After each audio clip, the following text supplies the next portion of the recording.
Hello everyone. Before we start, make sure to like and subscribe to the channel and leave a comment with where you're from and what time you're watching. That way, YouTube will keep showing you stories just like this one. Now, let's begin. I've been driving 18-wheelers for 15 years now. Marcus Thompson's the name, and I've seen my share of weird stuff out on the highways. But what happened to me on Interstate 70 through Colorado back in January still keeps me up at night. It was around 2 in the morning, and I was hauling electronics from Denver to Grand Junction. A massive blizzard had hit the mountains, and visibility was damn near zero. The snow was coming down so hard my wipers could barely keep up. I was crawling along at maybe 25 miles per hour, white-knuckling the steering wheel. Company policy says never pick up hitchhikers. Insurance liability, they say. But when you're out there alone for weeks at a time, sometimes you break the rules for a little human company. That's exactly what I did when I spotted her. She was standing next to a broken-down sedan on the shoulder, wearing nothing but a thin jacket. No gloves, no hat. Just standing there in the middle of a Colorado blizzard like it was a summer evening. My headlights caught her waving, and I could see she was a woman, probably in her 30s with long dark hair. I pulled over and rolled down my passenger window. The cold hit me like a slap across the face. "You need help, miss," I called out over the howling wind. She walked over to my cab, and that's when I noticed something odd. She was wearing sunglasses. Dark sunglasses at 2 in the morning during a snowstorm. "My car broke down," she said in this flat, emotionless voice. "I need to get to Denver." "Well, hop in then. It's freezing out there." She climbed into my passenger seat, and I noticed her clothes weren't even damp. She'd been standing in heavy snow for who knows how long, but she was bone dry. "I'm Marcus," I said, pulling back onto the highway. "What's your name?" "Sarah." That was it. Just Sarah. No last name, no thank you for stopping. Nothing. She sat there staring straight ahead through those dark sunglasses. I tried making conversation, asked her what she did for work, where in Denver she was heading, but every answer was short and flat. She spoke like a robot reading from a script. "You hungry?" I offered, pointing to my cooler. "Got some sandwiches and sodas back there." "No." "Coffee?" "It's fresh." "No." She kept checking her phone, but here's the thing that really got to me. The screen was black, completely black. She'd hold it up, look at it, then put it back down. Over and over. The storm was getting worse. I had to keep the CB radio on to get road condition updates from other truckers. That's when things started getting really weird. Around mile marker 171, my CB crackled to life. "Breaker 19, this is Sarah looking for a ride to Denver. Anyone copy?" I looked over at my passenger. Her lips weren't moving, but that was definitely her voice coming through the radio. "Did you just—" I started to ask, but she cut me off. "Turn left at the next exit." "Ma'am, we need to stay on I-70. That exit leads into the mountains." "Turn left." Her voice had this commanding tone now, completely different from the monotone she'd been using. I kept driving straight. That's when I noticed her clothes were still completely dry. Not just dry. They looked like they'd never seen snow at all. She'd been standing outside in a blizzard, but there wasn't even a single snowflake melting on her jacket. "How did you know I was heading to Grand Junction?" I asked. She turned those sunglasses toward me. "You never said you were going to Grand Junction." A chill ran down my spine. She was right. I'd told her I could take her to Denver, but I never mentioned my final destination. The CB crackled again. "This is Sarah.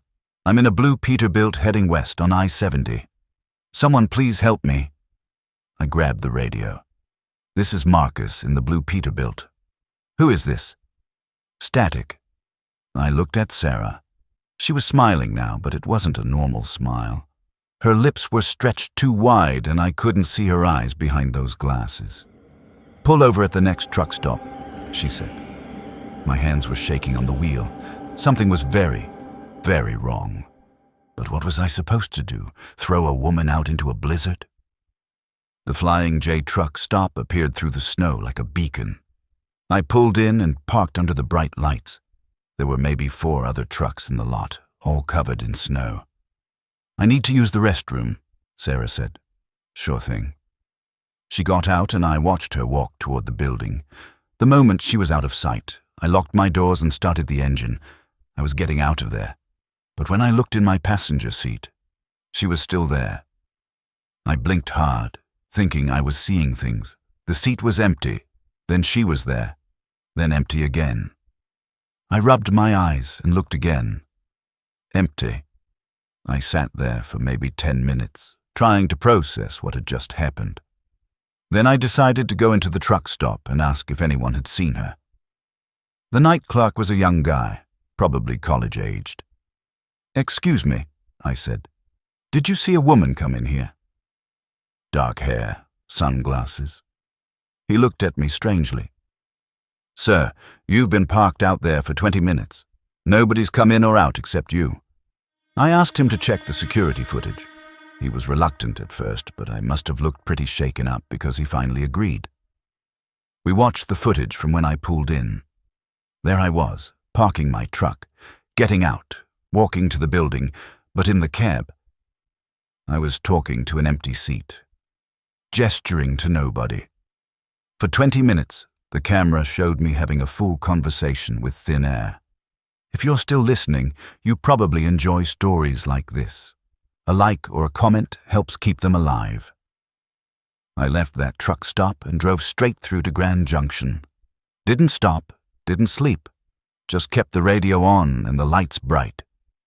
2 days later, I looked up accident on I-70 near mile marker 171.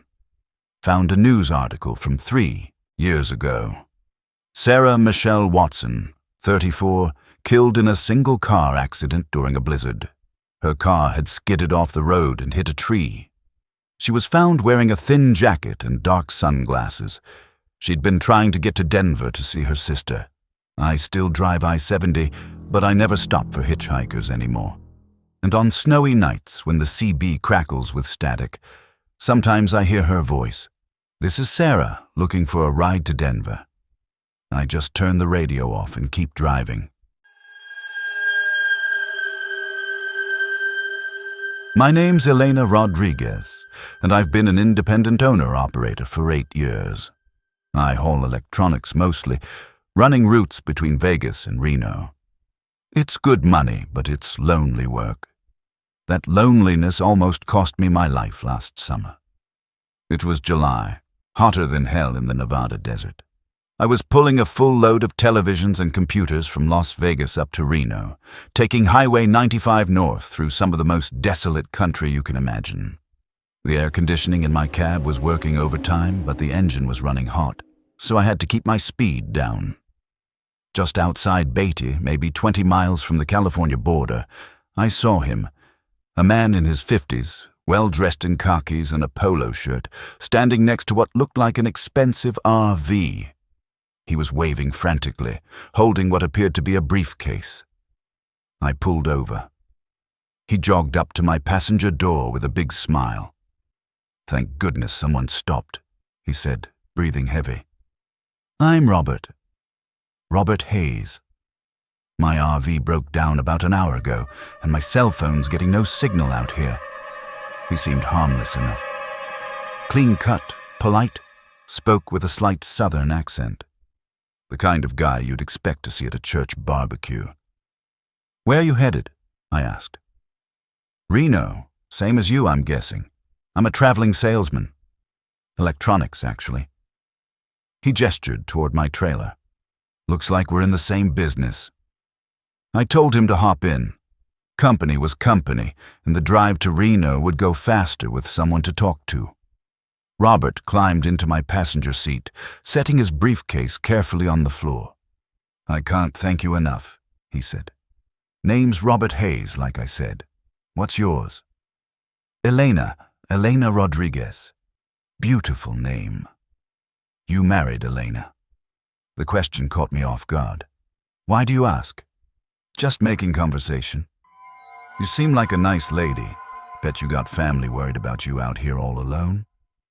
Something about the way he said it made my skin crawl. I can take care of myself. I'm sure you can. He was looking around my cab now, taking in details. Nice setup you got here. This a Kenworth? Peterbilt. Right. How long you been driving? I told him, and he kept asking questions. Where was I based? What routes did I usually run? Did I always drive alone? How often did I pick up hitchhikers? His briefcase kept making weird noises, like metal clinking against metal. What's in there? I asked. Tools of the trade, he said with that same friendly smile. Mind if I take a few pictures? For insurance purposes. My company likes documentation when I ride with other drivers. Before I could answer, he was already snapping photos with his phone. Pictures of my dashboard, my CB radio, the interior of my sleeper cab. Hey, I don't remember saying you could... Sorry. Habit. He put his phone away, but not before I saw the screen. There were dozens of photos, different truck interiors, different dashboards.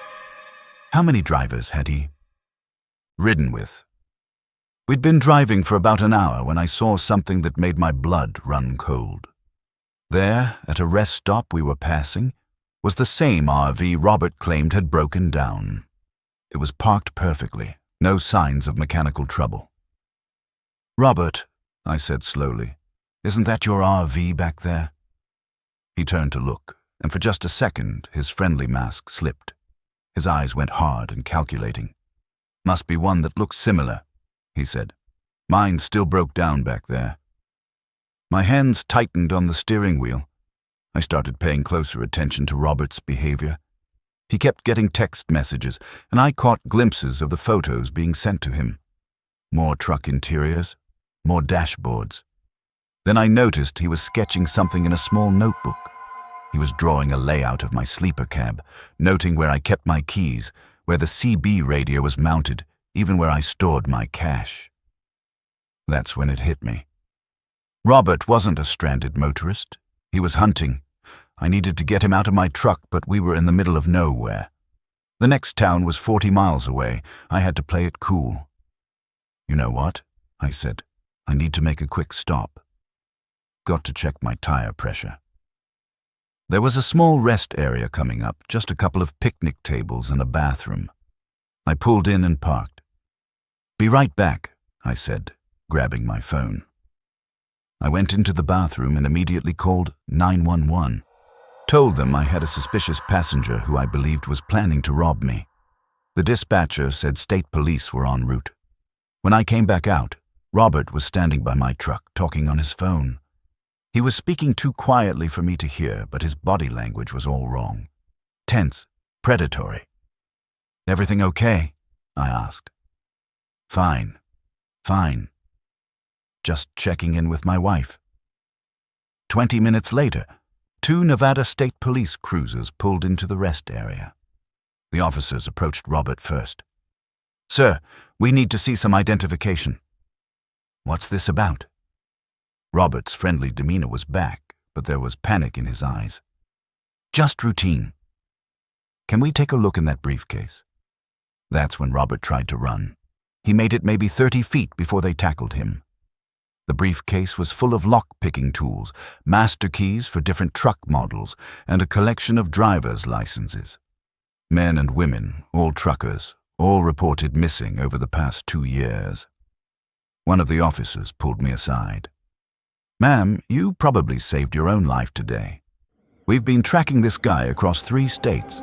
He targets independent drivers, robs them, then steals their rigs.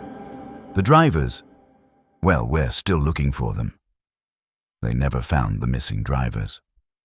Robert Hayes refused to talk, even when they offered him a plea deal.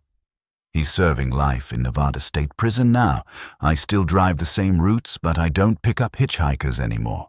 And when I'm stopped at rest areas, I pay attention to who's watching, who's taking pictures, who's asking too many questions.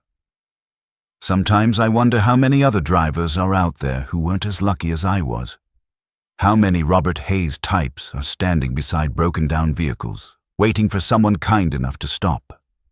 The desert keeps its secrets, but sometimes, if you're careful and you're lucky, you get to keep yours too.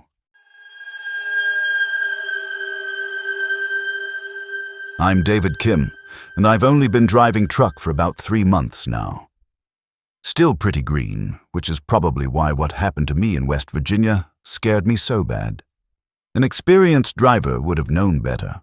I was hauling auto parts from Baltimore to Charleston, taking my first solo run through the mountains. It was early October, and the fog was thick as soup. My GPS had been acting up all day, losing signal every time I went through a tunnel or around a sharp curve. Around 8 o'clock at night, somewhere in the middle of nowhere, West Virginia, my GPS completely died. The screen just went black. I was on some narrow mountain road that wasn't even marked, and I was running low on fuel. Real low. I pulled over and tried to get my bearings. The fog was so thick I could barely see 10 feet in front of my headlights. No cell service, no GPS, and maybe 20 miles of diesel left in my tanks. That's when she appeared. 1 second, the road was empty. The next, there was a girl, maybe 16 or 17, standing right in front of my truck. She had blonde hair and was wearing a blue dress that looked like it was from the 1980s. I rolled down my window. "You okay, miss?" She walked over with a big smile. "I'm Amy. Are you lost?" "Yeah, actually. My GPS quit working. You know where the nearest gas station is?" "Oh, sure. There's a Sunoco about 5 miles down this road. I can show you the way if you want. I know these mountains like the back of my hand. I should have been more careful. Should have asked what a teenage girl was doing alone on a mountain road at night. But I was panicked about running out of fuel, and she seemed harmless enough." "Hop in then." Amy climbed into my passenger seat and immediately started giving directions. "Just keep going straight for about 2 miles. Then there's a left turn that's easy to miss." She was chatty, friendly. Told me she lived in these mountains her whole life, knew every road and trail. Said she was walking home from a friend's house when she saw my headlights. "You're not from around here," she said. "I can tell by your accent." "California originally. Still getting used to the East Coast." "Oh, you'll love it here. These mountains are special. Once you're here, it's hard to leave." The fog seemed to be getting thicker instead of clearing up. I had to slow down to maybe 15 miles per hour just to stay on the road. "Turn left up here," Amy said, pointing into what looked like solid wall of fog. I could barely make out a narrow dirt road branching off to the left. "You sure that's right? Looks like it goes deeper into the mountains." "Trust me. This is a shortcut. Cuts off about 10 miles. I made the turn, but something felt wrong. The road was getting narrower and more winding. Trees pressed in on both sides, their branches scraping against my trailer. "How much further?" I asked. "We're almost there, just around the next bend, but there was no gas station around the next bend. Just more fog and more narrow road." I checked my fuel gauge. I was running on fumes now. "Amy, I don't think this is right. We need to turn around." No, it's just a little further. I promise I'd been driving for over an hour on what was supposed to be a 5-mile shortcut. The road had turned into barely more than a trail, and I was starting to panic. "I'm turning around," I said. "You can't." "The road's too narrow." She was right. There was nowhere to turn around a full-size semi on this mountain trail. That's when I noticed something weird. I glanced over at Amy, then looked at my passenger side mirror. Amy's reflection wasn't there. The seat looked empty in the mirror, even though she was sitting right next to me. I blinked hard and looked again. Still no reflection. "Amy, what?" My CB radio crackled to life. "Breaker 19. This is David Kim in a red Freightliner. I'm lost on some mountain road in West Virginia. Can anybody copy?" I stared at the radio.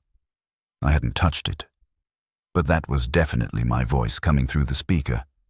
"Please, somebody help me. I've been driving in circles for hours. There's a girl here, but I don't think she's—" Amy reached over and switched off the CB. "You don't need that. How did—" "We're almost there, David. Just keep driving." The road ahead split into two paths. Amy pointed to the right. "That way." But as I started to turn right, my headlights caught something on the left path. A wooden sign, old and weathered. "Danger. Road washed out. Do not enter." "Amy, why would you want me to go toward the dangerous path?" She turned to face me, and in the green glow of my dashboard lights, I could see through her. She was translucent, like a photograph double exposed. "Because," she said, and her voice sounded different now, echoing like she was speaking from the bottom of a well. "I've been alone on these roads for so long. 43 years, to be exact, ever since my daddy's car went over the cliff on a foggy night just like this one." I slammed on the brakes. The truck skidded to a stop just feet from where the road dropped off into nothing. In the fog below, I could see the rusted remains of an old car wrapped around a tree. "I just wanted some company," Amy said sadly. "The other drivers who took this road, they were so scared. But you seemed nice. I thought maybe you'd want to stay." I threw the truck in reverse and started backing up as fast as I dared. In my mirrors, I could see Amy standing in the road, getting smaller and smaller as I drove away from her. It took me 3 hours to find my way back to the main highway. When the sun came up and the fog finally lifted, I realized I'd been parked at the edge of a 1,000-foot drop. If I'd driven another 10 feet, I would have gone right over. I found a gas station and called the West Virginia State Police. Told them about the dangerous road and the washed-out section. The officer I talked to wasn't surprised. "Yeah, we get reports about that area pretty regular," he said. "Back in 1981, a man named Robert Carpenter and his teenage daughter Amy were driving through those mountains during a storm. Their car went over the cliff. We never recovered the bodies." The officer said drivers have been getting lost on those roads for decades. Most of them find their way back to the highway eventually, but some don't. "How many don't make it out?" I asked. More than I like to think about. "I don't drive through West Virginia anymore. I take the long way around, even if it adds 6 hours to my trip. Because sometimes when I'm driving through fog at night, I can still hear Amy's voice on the CB radio. This is Amy. I know a shortcut. Can anybody hear me? I don't want to be alone anymore." Some roads are meant to stay empty. Some shortcuts lead you exactly where you're never supposed to go. Thanks for listening. If you made it through all 3 stories, you're braver than most. But remember, the next time you see someone hitchhiking on a lonely road at night, maybe just keep driving. Sometimes the person who needs help the most is the one you should never, ever help. And if you're a trucker reading this, well, you already know.